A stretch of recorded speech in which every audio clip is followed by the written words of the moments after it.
ওই ভিডিওটা করছে একটা আপু, ঠিক আছে? তো আমার কথা হচ্ছে আমরা বাহিরে রলে গেছি, আমরা বাহিরে মানে ধরলাম আমরা বাহিরে বের হয়েছি, আমরা ভালো না। তো অত রাত্রে ওই আপুটা কি করে বাহিরে এসে? হয়তো আমার কথাগুলো অনেকের গায়ে লাগতে পারে আজকের লাইভের কথাগুলো, বাট আমার কিছু করার নাই, কারণ এগুলোতে আমাকে খুব বেশি হ্যারাস করতেছে। সো আমার মনে হলো যে এগুলো আমার বলা উচিত। তো বিষয়টা হচ্ছে এমন মানে মানুষ এমনভাবে আমাকে এখন নিতেছে, আমার কোনো কিছু সহ্য করতে পারতেছে না।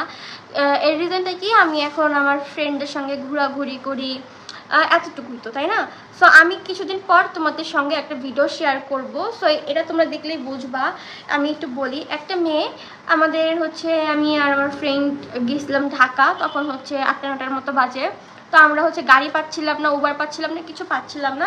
সো রাস্তার সাইডে বসেছিলাম, আর আমাদের আশেপাশে অনেক মানুষ ছিল, আমাদের সঙ্গেও বসা ছিল, মানে আমার এই সাইডে বসা ছিল, আর ওই পাশটায় আমার ফ্রেন্ড যে বসছিল ওই সাইডে ফাঁকা ছিল, কিন্তু পিছনে মানুষ ছিল, সামনে মানুষ ছিল। তো আমরা জাস্ট বসে আসি যে কখন গাড়ি আসবে, গাড়ির জন্য ওয়েট করতেছিলাম। এইটাতে লুকায় লুকায় ভিডিও করে কি ক্যাপশন দিছে, বলে যে এত রাত্রে, এদেরকে চিনেন কিনা বলেন তো, এত রাত্রে এরা বাহিরে কি করে? তো আমার কথা হচ্ছে ওই ভিডিওটা করছে একটা আপু, ঠিক আছে? তো আমার কথা হচ্ছে আমরা বাহিরে রলে গেছি, আমরা বাহিরে মানে ধরলাম আমরা বাহিরে বের হয়েছি, আমরা ভালো না। তো অত রাত্রে ওই আপুটা কি করে বাহিরে? আমার একটা কোয়েশ্চেন, ওই আপু যে ক্যাপশনটা দিল যে এরা এত রাত্রে বাহিরে কি করে, তো আমারও কোয়েশ্চেন যে আপু আপনি এত রাত্রে কি করেন? আমার ফ্রেন্ডের পাশে যেই একটা মেয়ে একটা ছেলে ছিল, তো আপনার আমি শেয়ার করব, এখন তো বললে বুঝবে না, বাট আপনারা একটু বলে রাখতেছি। আমার কথা হচ্ছে আমরা বাহিরে থাকছি, আমরা আমার খারাপ দেখে আমরা এত রাত্রে বাহিরে বসেছিলাম। তো যেই মেয়েটা ভিডিও করছে ওই মেয়ে এত ভালো হইলে ওই মেয়ে এত রাত্রে বাহিরে কি করে?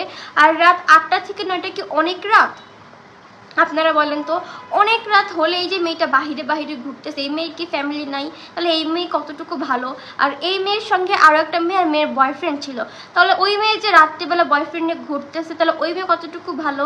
মানে মানুষ কেমনি কি সব কিছু প্রেজেন্ট করে আমি বুঝি না।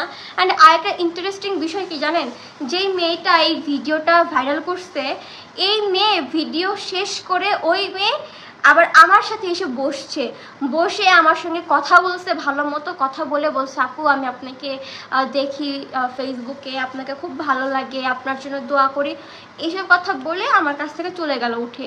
বাসায় আসতে দেখে এই ভিডিও, মানে আমি জাস্ট অবাক হয়ে গেলাম যে একটা মানুষ কতটুকু ছেঁচড়া হইলে, কতটুকু লাইফলেস হইলে এরকম হয় যে লুকায় লুকায় ভিডিও করছে, আবার আমাকে এসে আমার পাশে বসে আমার সাথে কথা বললো, আমাকে অ্যাপ্রিসিয়েট করলো, করে ওই মেয়ে আবার একটা বাজে ক্যাপশন দিয়ে ভিডিও ভাইরাল করলো।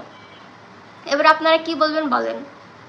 মানে দেখতে ফিটফাট হইলেই হয় না ভাই, এগুলো ম্যানার্স লাগে, ফ্যামিলির কোনো শিক্ষা দীক্ষা নাই দেখে এরকম হয়েছে, ঠিক আছে? আর এই যেই ভিডিও নিয়ে কথা বললাম, এই ভিডিও নিয়ে আমি একটা ভিডিও পোস্টও করছি, এই বিষয়টা আমি ক্লিয়ারও করছি, ইভেন এগুলোর আমি প্রুফও রেখে দিছি, যে এটাও আমি আপনাদেরকে দেখাবো। আর আপনাদের কাছে আমার কোয়েশ্চেন, যে এই মেয়ে যে আমাকে বললো যে এত রাতটা আমরা বাহিরে কি করি, আমারও কোয়েশ্চেন যে আপনি এত রাতটা বাহিরে কি করেন? দুইটা মেয়ে একটা ছেলে নিয়ে যে ঘোরাঘুরি করতেছে, এরা কি করে?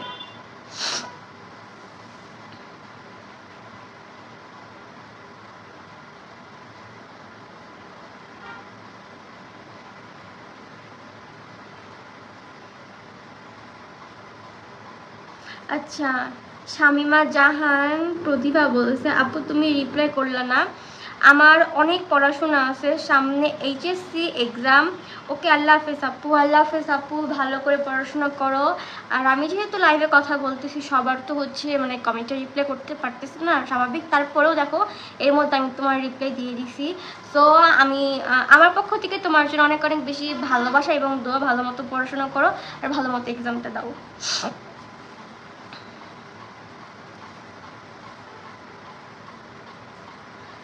আরহা ইসলাম বলছে আপু এই অনলাইন জগতে যত কন্টেন্ট ক্রিয়েটর আছে সবার মাঝে আমার প্রিয় মানুষটাই তুমি, অনেক ভালোবাসি আপু তোমাকে, সারা জীবন ভালোবাসে যাব। থ্যাংক ইউ সো মাচ আপু।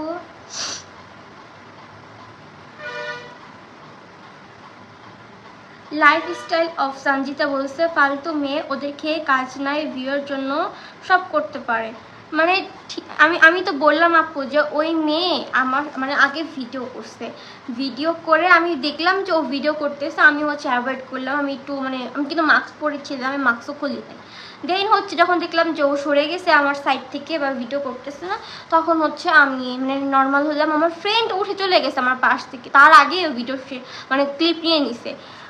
আমার ফ্রেন্ড যখন উঠে চলে গেছে তখন ও আসলো, এসে আমার পাশে বসলো, বসে আমার সাথে কথা বললো, খুব ভালো মতো ভালো বিহেভিয়ার করলো, ভিডিও আপলোড দিয়ে দিস আজে বাজে ক্যাপশনে। তো আপনারা কীভাবে মানুষকে বিলিভ করবেন বলেন? মানে আপনার সামনেই একরকম রূপ দেখাচ্ছে, আপনার পিছনে পিছনে অন্যরকম রূপ দেখাচ্ছে।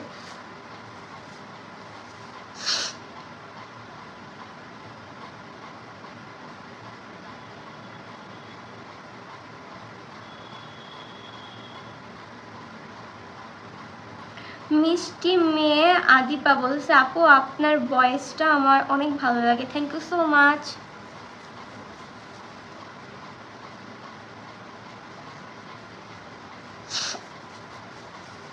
আমি মানে একটা কথা বলি যে আপনারা আমার কমেন্টগুলো একটু চেক করেন, আমার কমেন্টে কতটুকু বাজে বাজে কমেন্ট আপনারা পান আপনারা নিজেরাই বলেন। আমি সব সময় মানে চেষ্টা করি যে মানুষের সঙ্গে খুব ইজিলি মিশতে। যখন আমি বাহিরে যাই, আমার এমন কোনো দিন যায় না যে আমি বাহিরে বের হয়েছি বাট কোনো আমার ফ্যান ফলোয়ারদের সাথে দেখা হয় নাই। দেখা হইলে আমি খুবই নম্রভাবে থাকি, ওরা এসে আমাকে যা বলে আমি বলি থ্যাংক ইউ আপু, থ্যাংক ইউ আপু, দোয়া করবেন, এই তো থ্যাংক ইউ ভাইয়া, আচ্ছা ভাইয়া ঠিক আছে, আল্লাহ হাফেজ। মানে আমি কিছু বলি না, ওদের যা মন চায়, যা মানে যেভাবে মন চায় ওরা আমার সাথে কথা বলে। আমি কেউ বলতে পারবে না যে না আমি আপুর সাথে দেখা হয়েছে আমি কথা বলছি উনি খুব রুড বা বাজে ব্যবহার করছে, আমি কখনো করি না। ওরা এসে বলে আপু ছবি তুলি, আপু ভিডিও করি, ঠিক আছে করো, কোনো সমস্যা নেই। যারা আমাকে পার্সোনালি দেখছে, কাছ থেকে দেখছে, কাছ থেকে কথা বলে গেছে, তারা জানে যাবে কীরকম। আর এই যে তোমরা বলো না, মানে এটা আমার না বলে আমি থাকতে পারলাম না, আজকে বলতে ইচ্ছা করতেছে খুব বেশি ভয়েস নিয়ে কথা বলা। আচ্ছা এই যে আমি যে কথা বলতেছি লাইভে, তোমার কি মনে হচ্ছে যে আমি এখানে ঢং করে কথা বলতেছি? যদি মনে হয় আমাকে কমেন্ট করতে পারো যে হ্যাঁ তুমি ঢং করে কথা বলতেছো। ভাই আমি কখনো ঢং করে কথা বলি না, আমি এখন যেভাবে কথা বলতেছি, আমি যখন আমার ভিডিওতে ভয়েস ওভার দিই তখন আমি এভাবেই কথা বলি। সো প্রতিটা মানুষ চায় যে নিজে যখন ভিডিও করবে বা ভয়েস ওভার দিবে একটু সুন্দর মতো দিতে, গুছায় কথা বলতে। বাট আমি যখন গুছায় কথা বলতে যাই আমার ভয়েস টোনটা পুরো বাচ্চাদের মতো, ওইটা ভালো করে কথা বলতে গেলে একদম পুরো বাচ্চা মানে একদম পিওর বাচ্চাদের মতো ভয়েস হয়ে যায়, যেটা আমি ভালো করে গুছায় কথাও বলি না। হ্যাঁ আর তোমরা শুরু করো নেকা, নাকে লাগায় কথা বলে, এই করে সেই করে। এখন কি মনে হচ্ছে যে আমি নাকে লাগায় কথা বলতেছি? এখন এই ভয়েসের টোনটা তো আমার হাতে নাই, আমি তো নিজে বানাই নাই, এইটা তো আমি হচ্ছে আল্লাহ প্রদত্ত পাইছি, তাই না? আল্লাহ তাআলা আমাকে এরকমভাবে এইরকমভাবেই বানাইছে, আমার ভয়েসের টোনটাই এরকম দিছে। এখন আমি কি করতে পারি? আমি এবার এই ভয়েসের টোনটা কীভাবে চেঞ্জ করবো বলো? তোমরা মানে একদম ইজি ইজি জিনিসগুলো মানতে চাও না। আবার একজন এসে বলে এত বড় বড় চোখ কেন? ভাই চোখও তো আল্লাহ আমাকে দিচ্ছে, তাই না? আমি তো নিজের হাতে আমার চোখ, নাক, মুখ, ভয়েস, হাত পা এগুলো তো বানাই নাই, সব তো আল্লাহ আমাকে দিচ্ছে, আল্লাহ তো আমাকে সৃষ্টি করছে। এখন আল্লাহর থেকে আমি যা যা পাইছি তাই নিয়ে তো আমি হ্যাপি থাকবো।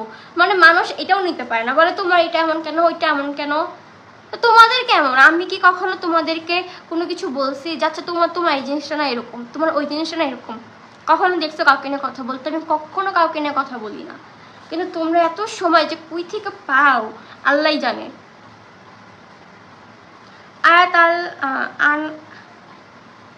আনায়েত আল চৌধুরী বলছে আপু আমি তোমার 3 বছরের মতো ফ্যান, ভালোবাসা নিও আপু, ফটিকছড়ি থেকে। থ্যাংক ইউ সো মাচ ভাইয়া, একদম মানে 3টা বছর আমাকে কন্টিনিউ করার জন্য। আশা করি সামনের যত দিন আছে এইভাবে সাপোর্ট করে যাবেন, ভালোবেসে যাবেন। কামরুন বলেছে আপু আমি দিনাজপুর থাকি, সাভার আসছি, তোমার সাথে দেখা করতে চাই। থ্যাংক ইউ সো মাচ ভাইয়া, দিনাজপুর থাকেন, দিনাজপুর থেকে আমাকে দেখেন। আপনি যেহেতু সাভারে আসছেন, সো আমার তো এখন সাভারের দিকে ওইভাবে যাওয়া হয় না ওয়ার্ক পারপাস ছাড়া। সো যদি এর মধ্যে আমার বের হওয়া হয় ইনশাল্লাহ একদিন দেখা হয়ে যাবে। সুরাইয়া নার্গিস বলছে আসসালামু আলাইকুম আপু। ওয়ালাইকুম আসসালাম আপু।